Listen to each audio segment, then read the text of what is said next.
Different types of threads have different strengths. This is a buttonhole twist or a craft thread. It's very strong, but it's sometimes too thick to sew with on a delicate fabric. When I want to strengthen a thread, to secure a button or a jewel or a piece of beads, I often add some beading thread. Beading thread is a lot like tiny dental floss. It is unplied and it is very strong. It's a fine thread, but it doesn't knot very well because the knots won't stay on the slippery thread.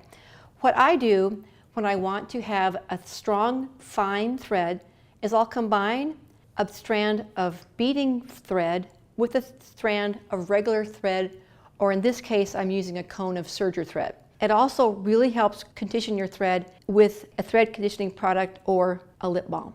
We're going to hold the threads together, thread the needle. I pull the threads up off the spools through my fingers, cut the threads. I now have a multiple strand of thread, which is very strong and conditioned. The beading thread is on a small spool, so I want it to not twist. How you do that, run your fingers down the thread. What we're doing is we're letting the thread release the twists that are formed when it's on a small spool. When you run your fingers over the thread, it relaxes the thread, removes any kinks that come from the spool. When you feel your thread is relaxed and is not twisting upon itself because it was wound on a small spool, at that time you'll tie a knot in the end of your thread.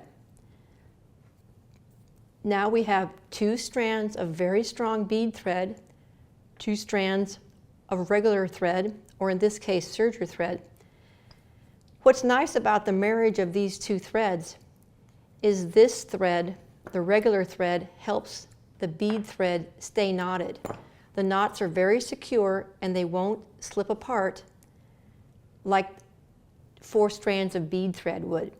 It's much stronger than 4 strands of regular thread. So this is a marriage of 2 different threads that's fine yet very strong.